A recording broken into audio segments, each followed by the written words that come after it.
7편 죽음의 향약, 제한장, 낯선 고을로, 세종 28년, 여름.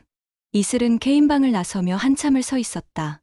6편에서 들은 진실이 아직도 머릿속을 맴돌았다. 당신의 남편은 전생에 조선의 의원이었습니다. 믿기 어려웠다. 하지만 게임 속에서 본 윤지훈의 얼굴은 분명 남편이었다. 그리고 그의 고통, 그의 눈물, 모든 것이 너무나 생생했다. 다시 들어가야 해.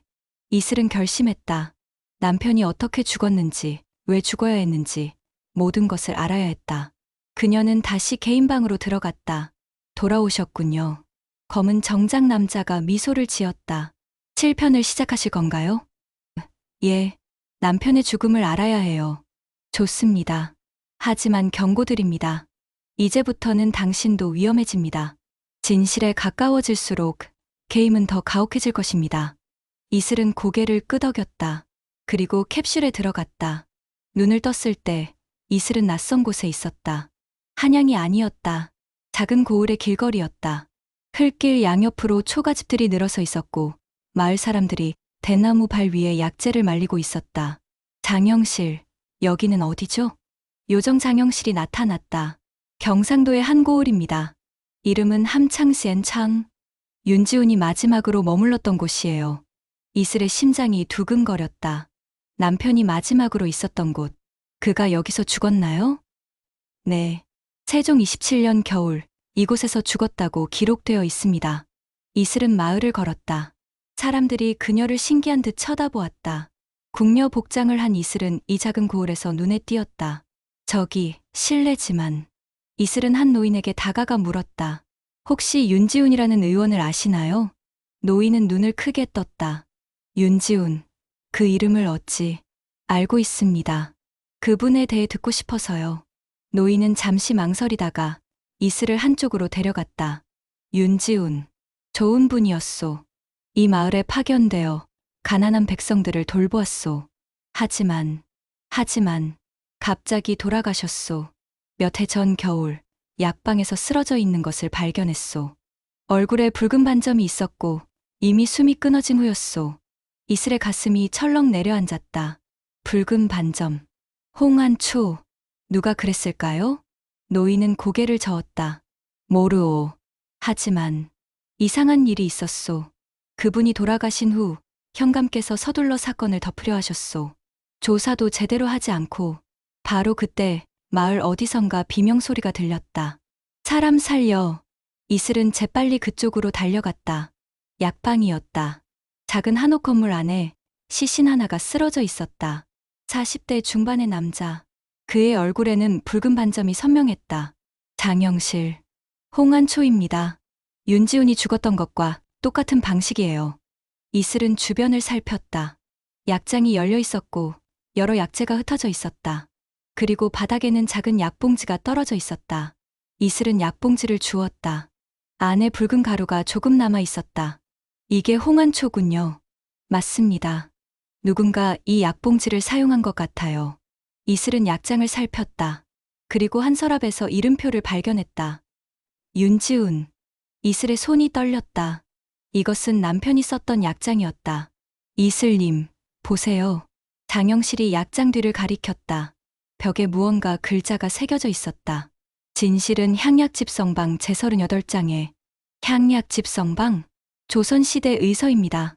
향약상여, 즉 우리나라에서 나는 약재로 병을 치료하는 방법을 담은 책이죠. 이슬은 약방 구석에 놓인 오래된 책을 찾았다. 향약집성방이었다. 하지만 38장이 찢겨나가 있었다. 누군가 일부러 찢어낸 거군요. 제2장. 향약의 미궁. 이슬은 약방 책임자를 찾았다. 그는 70대의 노인으로 이름은 박의원이었다. 박의원, 방금 죽은 사람은 누구죠? 박의원은 떨리는 목소리로 대답했다. 최봉수라 합니다. 이 마을의 부호였소. 왜 약방에 왔나요? 지병이 있어 약을 지으러 왔소. 그런데 약을 먹자마자 쓰러졌소. 당신이 약을 지어줬나요? 박의원은 고개를 끄덕였다. 예. 하지만 저는 절대 독을 넣지 않았소. 이슬은 그의 눈을 똑바로 쳐다보았다. 거짓말하는 것 같지 않았다. 박의원, 당신은 윤지훈을 알고 있죠? 박의원의 얼굴이 굳어졌다. 알고 있소. 그분이 죽었을 때 당신도 여기 있었나요? 박의원은 고개를 끄덕였다. 그리고 눈물을 흘렸다. 그때 저는 아무것도 할 수 없었소. 윤지훈 대감은 좋은 분이었소. 가난한 백성들을 돌보고 밤낮 없이 일하셨소. 하지만 누군가 그분을 죽였소. 저는 알고 있소. 그날 밤 약을 바꿔치기 한 자를. 누구죠? 박의원은 입을 다물었다. 두려움이 그의 얼굴에 가득했다. 말할 수 없소. 그 사람은 너무 강력하오. 이슬은 마을을 돌아다니며 정보를 모았다. 최봉수는 마을의 큰 부호였다. 많은 땅을 소유하고 있었고 백성들에게 높은 소장료를 받아 원망을 샀다. 최봉수는 윤지훈 대감을 싫어했소. 한 마을 사람이 속삭였다. 왜죠? 윤지훈 대감께서 가난한 백성들을 무료로 치료해 주셨소. 그러자 최봉수가 화를 냈소. 자기 땅에서 일하는 백성들이 병들어도 일을 해야 한다면서. 이슬은 고개를 끄덕였다. 최봉수는 윤지훈에게 원한을 가지고 있었다. 하지만 최봉수도 죽었잖아요. 그렇소. 이상한 일이오. 이슬은 또 다른 용의자 현감 센젠 고을의 수령도 조사했다. 현감 이석규. 그는 50대 중반으로 거만한 인상의 관리였다. 신국역에서 이런 시골까지 오시다니. 이석규는 코웃음을 쳤다. 사건 조사를 위해 왔습니다. 사건, 그저 병사일 뿐이오. 병사라고요? 홍안초 독살인데요? 이석규의 얼굴이 굳어졌다. 홍안초, 무슨 근거로 그런 말을? 증거가 있습니다. 그리고 몇 해 전 윤지훈 대감도 같은 방식으로 죽었다고 들었습니다. 이석규는 눈빛이 흔들렸다. 윤지훈, 그 노비 출신 의원? 노비 출신이라고요? 그렇소. 노비 주제의 의원이 되다니 주제를 모르는 자였소. 이슬은 분노가 치밀어 올랐다. 그래서 그를 죽였나요? 무슨 소리요? 나는 그를 죽이지 않았소. 하지만 이석규의 눈빛은 거짓을 말하고 있었다. 제3장. 남편의 최후. 이슬은 밤에 몰래 약방으로 갔다. 그리고 향약집 성방을 다시 살폈다. 38장이 찢겨 나간 부분. 그 앞뒤를 읽어보니 홍안초에 대한 내용이 있었을 것 같았다. 장영실, 누가 이 부분을 찢어간 걸까요? 아마도 범인일 겁니다.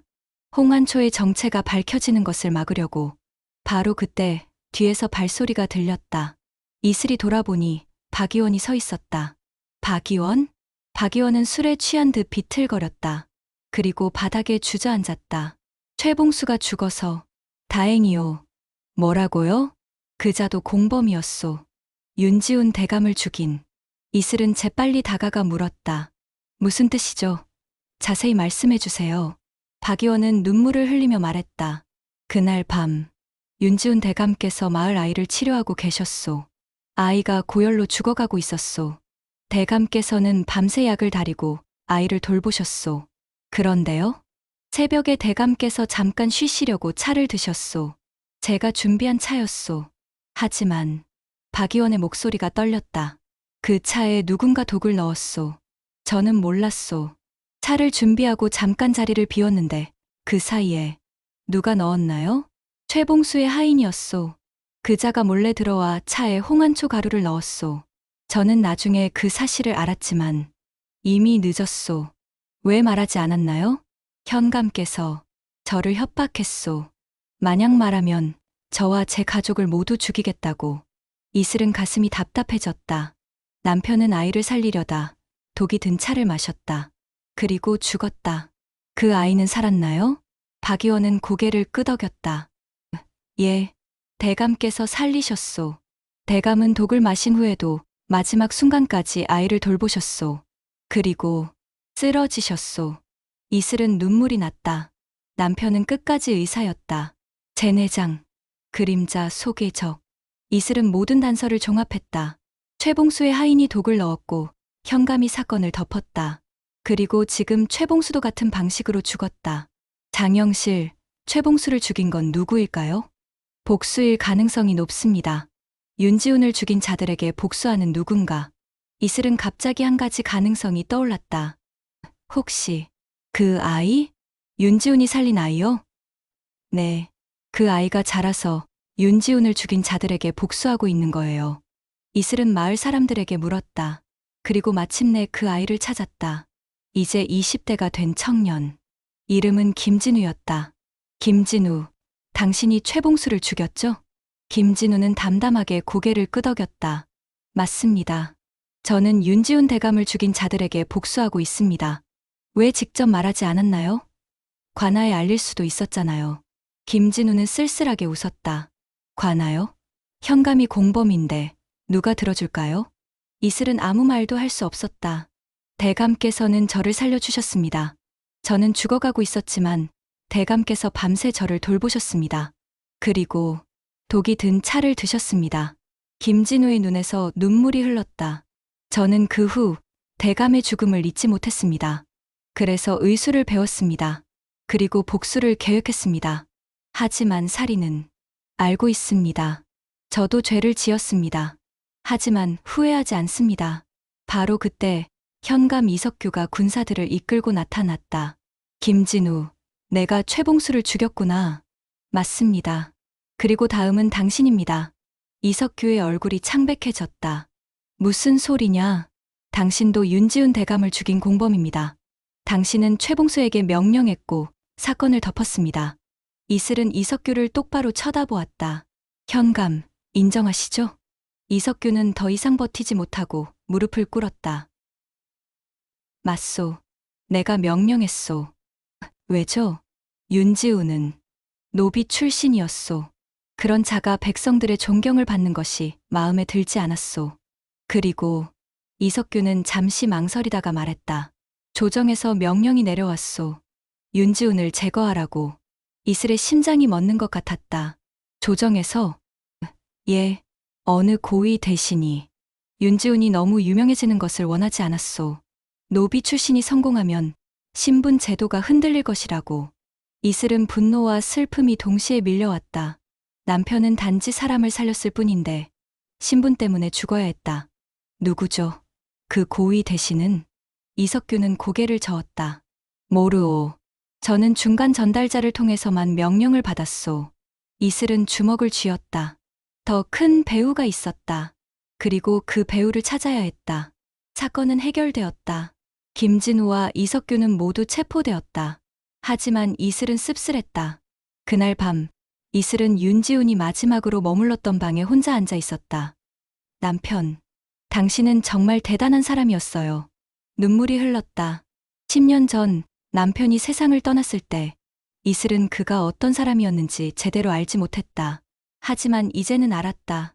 남편은 전생에서도 현생에서도 사람을 살리는 일에 목숨을 바친 사람이었다. 바로 그때 눈앞에 글씨가 떠올랐다. 7편 클리어. 다음 단계로 이동할 수 있습니다. 빛이 이슬을 감쌌다. 2050년 미스테리 게임방. 이슬은 캡슐에서 나와 한참을 울었다. 검은 정장 남자가 조용히 다가왔다. 힘드셨나 봅니다.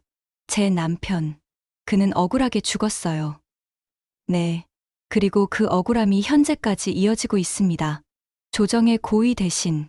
그게 누구죠? 검은 정장 남자는 조용히 대답했다.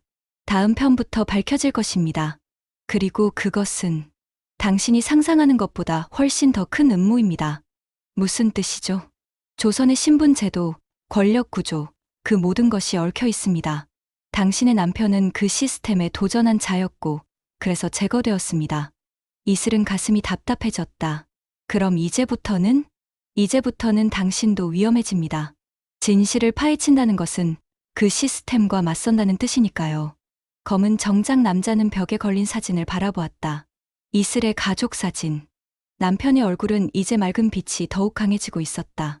하지만 당신은 계속 나아가야 합니다. 남편의 한을 풀어주기 위해서. 이슬은 고개를 끄덕였다. 준비됐어요. 끝까지 갈 거예요. 그리고 그의 눈동자가 다시 붉게 빛났다. 저승사자의 눈빛이었다. 그럼 다음 편에서 만나겠습니다. 진실의 핵심에서 7편 완.